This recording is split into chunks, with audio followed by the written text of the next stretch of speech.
हाँ जी, नमस्ते, प्रणाम। नमस्ते। हाँ जी, नमस्ते, आवाज़। हाँ, मुझे पूछना है कि आपने पहले बोला था कि कामना करनी है भगवान को पाने की, और अभी आपने बोला कि कामना किसी की भी नहीं करनी है। तो अगर हम कोई कामनाएं नहीं करेंगे तो अपने ध्येय तक कैसे पहुंचेंगे? कैसे पर ब्रह्म तक पहुंचेंगे? हाँ, ये बड़ा अद्भुत प्रश्न है कि देखो, हम जब कहते हैं कि कामना करनी है, इच्छाएँ रखनी है ना? तब हम हमारे सामने जो कुछ सिचुएशन होता है, जो कुछ लोग होते हैं, उनको कहते हैं। और जब हम कहते हैं कि कामना नहीं करनी है, इच्छा नहीं रखनी है, तब कुछ सिचुएशन में हम कहते हैं, कुछ लोगों के सामने कहते हैं। ये दोनों ही सत्य है कि कामना करनी भी है और कामना नहीं भी करनी है। आप समझ पा रहे हो? तो जी। ये जैसा सामने साधक है, उस हिसाब से कहा गया हुआ वक्तव्य है और कुछ नहीं है। यानी देखो, मुझे एक बात बताओ आप, कामना ज़रूरी है या नहीं? हाँ, भगवान को पाने के लिए तो जरूरी है। तो कामना क्यों ज़रूरी नहीं है? संसार में इसीलिए जरूरी नहीं है क्योंकि संसार में हर कामना पूरी नहीं होती है, फिर वो दुख होता है। शायद मेरे अनुसार लग रहा है मुझे। हाँ, तो कोई बात नहीं। देखो, इसको एक एग्ज़ाम्पल से हम समझते हैं। मुझे बताओ, आपके घर में क्या है? गैस है, स्टोव है, क्या है? गैस है। उसकी ज़रूरत है या नहीं? है। ठीक है। उसको चालू करते हो, है ना? आग जलती है। तो जो आग जलती है, तो उसकी ज़रूरत है या नहीं? है। यानी आप पूरा दिन आग जला के रखते हो? नहीं, जब काम होता है तभी जलाते हैं। हाँ, ये सिंपल बात समझ में आ गई ना हाँ। कि गैस की ज़रूरत है, लेकिन जब ज़रूरत नहीं है, तब क्या कहते हैं हम? बंद कर दो, हम्म। है ना? यही कहते हैं। हाँ जी, यही कहते हैं। हाँ, तो जब आग की ज़रूरत है, तब हम कहते हैं कि आग को जलाओ, है ना? लकड़ी जलाओ। फिर जब खिचड़ी पक जाती है, उसके बाद में कहते हैं कि अब आग को बुझा दो। तो शिष्य कहता है कि जब आग को बुझानी ही है तो जलाई क्यों? ये तर्क होता है क्या? नहीं, बताओ। हम्म। जब कामना करनी ही नहीं है तो कामना करनी ही क्यों? होता है ना तर्क। हम्म। बुद्धि है, मानती नहीं। वैसे ही जब भक्ति हम जिस हिसाब से कर रहे हैं उसकी जरूरत ही नहीं, तो फिर भक्ति करे ही क्यों? कल संदीप भाई ने प्रश्न पूछा था। तो देखो, जब जिसकी जरूरत है तब जरूरी है वो, और जब उसकी जरूरत नहीं है तब जरूरी नहीं है। स्पष्टता पूर्वक समझना। तो खाना पकने के बाद में आग की जरूरत नहीं है। तो इसको और एक एग्जांपल से समझे कि 2 दिन पहले 10:30 बजे मुझे फोन आया रात को कि लड़के ने फोन किया था। बोले मम्मी बीमार है, माँ जी है वो, है ना? हम्म। 70 साल के आसपास रहेंगे। बोलते वो बीमार है, बुखार आ गया है, तो लेके आए? बोले हाँ, लेके आओ। अब माँ जी जो है घर में ही बीमार थे, बुखार बहुत तेज था, और बोल रहे थे मुझे डॉक्टर के पास जाना है बस, है ना? मुझे डॉक्टर के पास जाना है। तो 2 जन उठा के लेके आए उनको। रास्ते भर भी जो है ना, मुझे डॉक्टर के पास जाना है, आंखें बंद है, वो उठा के लेके आ रहे हैं और एक ही रटन उसकी चालू है, मुझे डॉक्टर के पास जाना है। फिर वो आए दवाखाने में, मुझे डॉक्टर के पास जाना है, चेक किया, मुझे डॉक्टर के पास जाना है, फिर दवाई वगैरह सब दिया, मुझे डॉक्टर के पास जाना है। फिर वो दो जन उठा के उसको लेके जा रहे थे, मुझे डॉक्टर के पास जाना है, ये रटना चालू है उनकी। फिर रास्ते भर मैंने कहा था कि 1 डेढ़ घंटे के बाद में वापस मुझे फोन करना, तो उसके लड़के ने वापस फोन किया, तो बुखार उतरा, तो बोला ठीक है अभी। लेकिन जब तक बुखार नहीं उतरता था तब तक वो यही रटना चालू थी, मुझे डॉक्टर के पास जाना है। अब ये इसको क्या कहेंगे? तो जब हम्म, डॉक्टर के पास जाना है तब वो इच्छा जरूरी है, कामना जरूरी है कि मुझे डॉक्टर के पास जाना है। जब डॉक्टर के पास आते हो फिर भी बोल रहे हो डॉक्टर के पास जाना है, तो आके चले जाते हो फिर भी बोलते हो डॉक्टर के पास जाना है, ये क्या हो रहा है? यानी कामना कब तक करनी है, इच्छा कब तक करनी है, और वो कहाँ करनी है? तो इच्छा जरूरी है, बिना इच्छा के आप पहुंच नहीं पाओगे ध्येय तक। लेकिन एक बार डॉक्टर के पास पहुंच गए फिर भी वो रटन चालू रहेगी, इसको क्या कहोगे? तो फिर डॉक्टर बोलता है इसको बंद करो अभी। उनके लड़कों ने भी बोला था कि हम आ गए हैं, दवा दे रहे हैं, अब चुप हो जाओ, अब चुप हो जाओ। लेकिन वो चुप नहीं हो रहे थे, बीच बीच में बोलते रहते हैं। तो चुप कराना भी जरूरी है कि भाई तुम आ गए हो, अब कामनाएं बंद। तो दो अलग अलग स्थिति है ना। जब घर पे थे तब डॉक्टर के पास जाना था, तब ठीक है। लेकिन जब डॉक्टर के पास आ गए फिर भी आप बोल रहे हो डॉक्टर के पास जाना है, तो वहां के लिए दूसरा आदेश है कि अब कामना बंद करो, अब इच्छा बंद करो, हो गया काम, है ना। तो इसीलिए कहाँ क्या चीज जरूरी है उस हिसाब से है। तो जब सत्पुरुष कहते हैं एक चीज, तो जरूरी नहीं है कि सबके लिए वो हो। अलग अलग साधक के लिए अलग अलग अवस्था में कहे गए वक्तव्य है सत्पुरुष के द्वारा। लेकिन इसका मतलब ये नहीं है कि सबको वो लागू हो जाए और उसको आप ब्रह्म सत्य मानकर चलो, ऐसा नहीं है। मास्टर के पास कभी ऐसा नहीं होता, आप समझे। तो देखो, कामना कब करनी है और कामना का त्याग कब करना है, इतना होश होना चाहिए। तो वो जो माजी थे उसको इतना होश नहीं था, उनको तो रटना चढ़ गई थी, मतलब कैसेट चढ़ गई थी कि डॉक्टर के पास जाना है। कब उसको स्टॉप करना वो उसे पता नहीं था। यानी हम भी जो है ना यहाँ पर पूजा पाठ करते रहते करते रहते करते रहते, हम यहाँ मेडिटेशन करते रहते हैं, हम यहाँ कुंडलिनी जागृत करते रहते हैं, है ना, और उठ पटांग हरकतें करते रहते हैं, माला करते हैं, जप करते हैं, ये करते हैं, वो करते हैं, सब कुछ करते रहते हैं। क्यों? नहीं पता नहीं। पहुंच गए, हाँ पहुंच गए, उसके बाद में नहीं बड़े। तो ये सारा कुछ खेल चल रहा है बेहोशी का। तो जो सत्पुरुष है वही आपको सही समय पर सही आदेश देकर आपका सारा कुछ छुड़वा देता है। आप समझे। जी।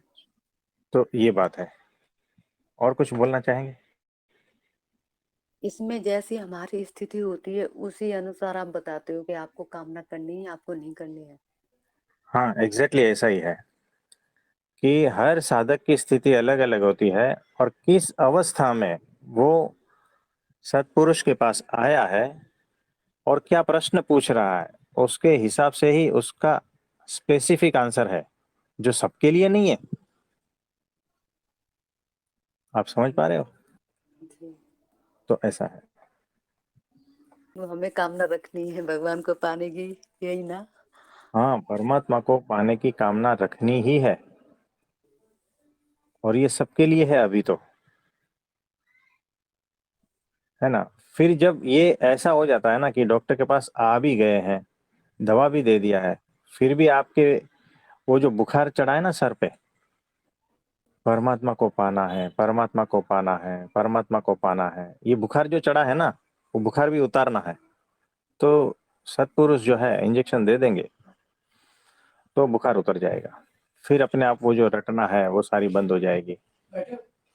मतलब ये है कि है ना? आपके पास आने के बाद फिर आपसे सवाल जवाब नहीं करने कि कब भगवान मिलेगा, कब मुक्ति होगी। मतलब ये धैर्य रखना है कि हम डॉक्टर के पास आ गए हैं, यानी सतपुरुष के पास आ गए हैं। अब जैसे उनकी मर्जी, आने का मतलब पूरा जो था ना यात्रा, वो पूरी मंजिल तक पहुंच गई है।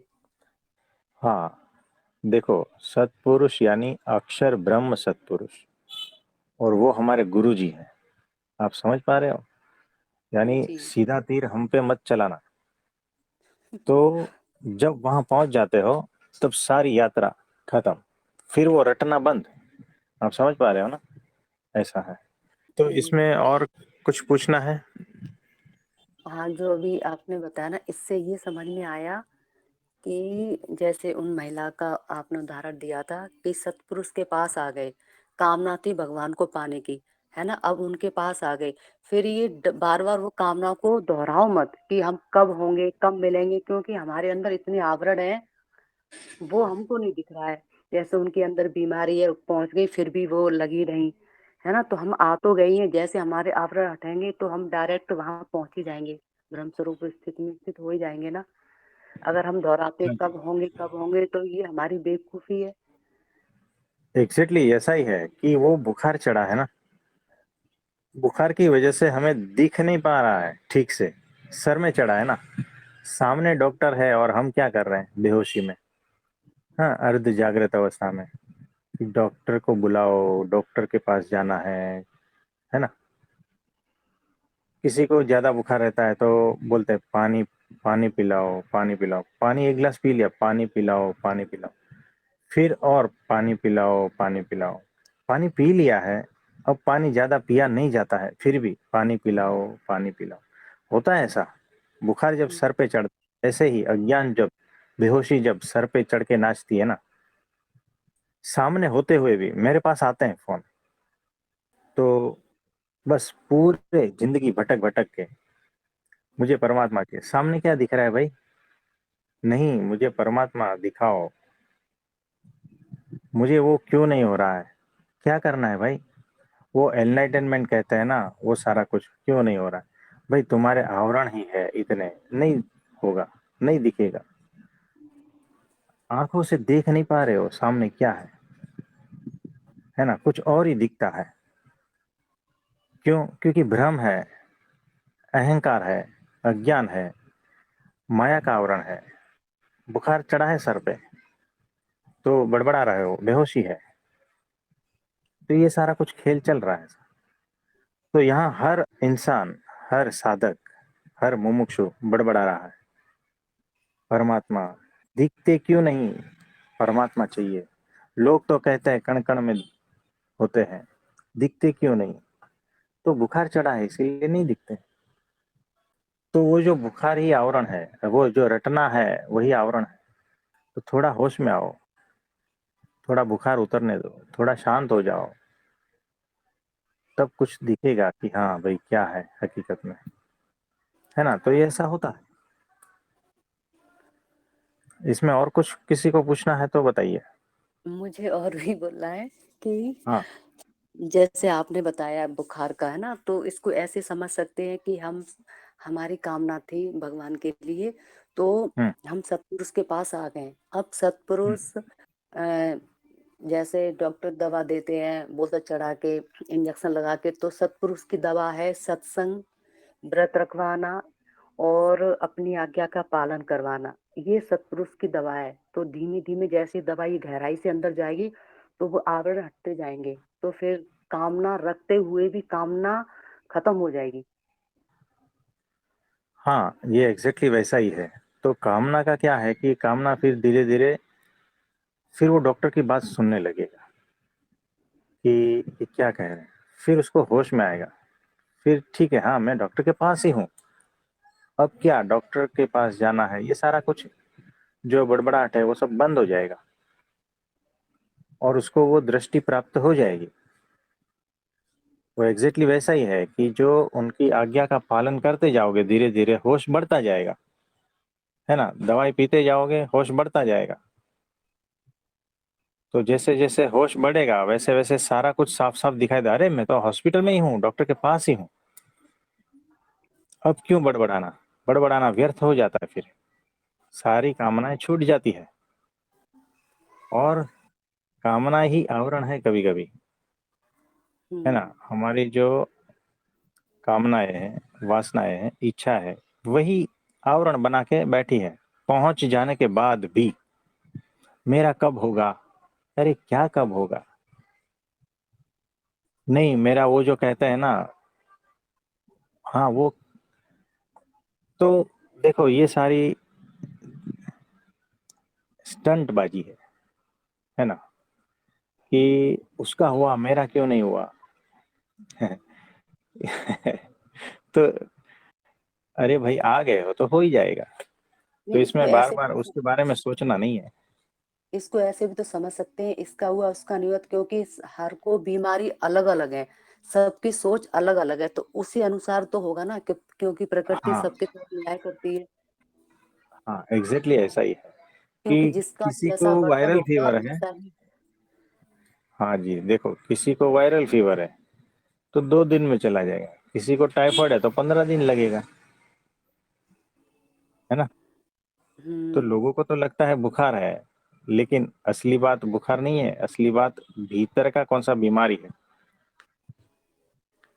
तो समय उसमें लगता है। तो किसी की तो जो है आते ही, अरे मैं तो बस घर से निकला था और रास्ते में ही ठीक हो गया, लेकिन फिर भी पहुंच गया हूं मैं। तो कोई बात नहीं, तुम ठीक ही चले जाओगे वापस, है ना। हम्म। तो उसमें कोई इलाज करने के लिए नहीं, सिर्फ दर्शन करने के लिए आए थे डॉक्टर के। होता है, ऐसा होता है ना। तो एक लड़का ऐसे ही गिर गया थोड़ा सा, तो जैसा मोच जैसा लग रहा था, तो घर से तो उठ नहीं पा रहा था।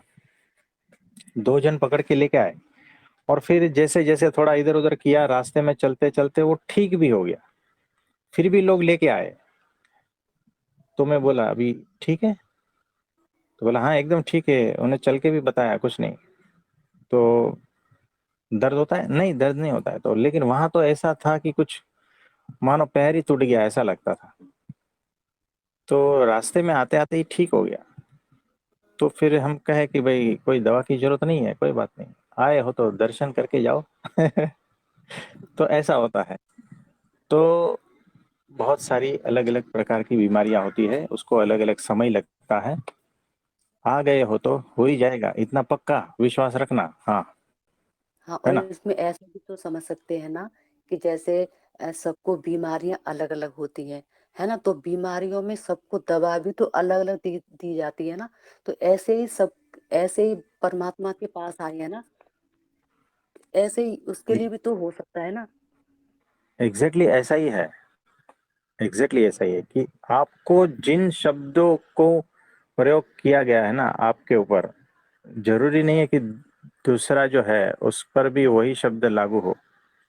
उनको कुछ अलग शब्द बताने पड़ते हैं, उनको कुछ अलग वाक्य, कुछ अलग चीजें बतानी पड़ती है। क्योंकि सबको जरूरी नहीं कि इंजेक्शन ही लगेगा, किसी को ऑपरेशन भी लगता है, किसी को सिंपल दवा भी लगती है, किसी को ड्रेसिंग भी लगता है। तो अच्छा खासा बुखार में आया था, बोलता नहीं मुझे ड्रेसिंग ही करो। कैसे ड्रेसिंग करें, नहीं मेरे बुखार को ड्रेसिंग करो। अब इसको क्या कहोगे, अरे भाई तेरे लिए ड्रेसिंग नहीं है, तू गोली खा ठीक हो जाएगा, है ना। तो ये बहुत सारे है ना, एक दूसरे को देख देख कर भी, आप समझ रहे हो ना, ये सारी मान्यताएं हैं कि उसका हम्म। हुआ मेरा नहीं हुआ, है ना। तो ये उसको जो क्योंकि किया था वो मुझे भी करो, ऐसा नहीं होता है। हाँ, क्योंकि जैसे कि अगर आपके पास कोई आया, किसी के अंदर क्रोध है ना, और किसी के अंदर हाँ। मोह है, तो आप क्रोध वाले को तो शांति देंगे ना, मोह वाले को तो शांति चाहिए ही नहीं है। उसके अंदर तो मोह है। तो ऐसे ही जिसके अंदर जो कमी है वही तो आप इलाज करोगे ना। अगर वो दूसरा कहने Yes। लगे आपने उसका इलाज किया वही मेरे साथ करो, तो वो ले ही नहीं पाएगा, क्योंकि उसके अंदर वो है, उसको क्रोध वाले को शांति चाहिए उस टाइम तो। हाँ, तो ये ऐसा है, बहुत सारे अलग अलग बातें हैं, अलग अलग बीमारी है, अलग अलग इलाज है ना। इससे तो एक और समझ में आया, जैसे आपने कामना का बोला ना, तो सत्पुरुष के पास आकर जब किसी को ये समझ में आ गए कि हम आ गए हैं, तो जो एक कामना होती है ना, क्योंकि परमात्मा को पाने वाली कामना भी पहले माया वाली होती है। क्योंकि जब संसार में दुख मिलता है, दुखी उस दुख से दुखी होकर ही लोग परमात्मा की तरफ जाते हैं। कोई अगर ये कहेगा कि मैं छोटे से ही परमात्मा की प्यास थी, जैसे आप तो उसमें थे, आत्मिक स्थिति में, तो आपका अलग है। जैसे आत्मिक स्थिति में कोई नहीं, हम नहीं है। अगर हम ही ये कहें छोटे से थे, तो धीमे धीमे रहती है कि परमात्मा को खोज रहे हैं। लेकिन ज्यादातर लोग दुख से परेशान होकर परमात्मा के पास आते हैं, तो उनकी पहली चाह माया वाली होती है कि परेशान है इसलिए वहां सुख मिलेगा। लेकिन सत्पुरुष के आने के बाद वो चाह होश में बदलते हुए भी नहीं रहती है, जिसने होश में ले लिया सत्पुरुष को। हाँ जी, तो बराबर है, एग्जैक्टली बात यही है। तो थैंक यू, आपकी कृपा से तो समझ में आया। हाँ जी, थैंक्स फॉर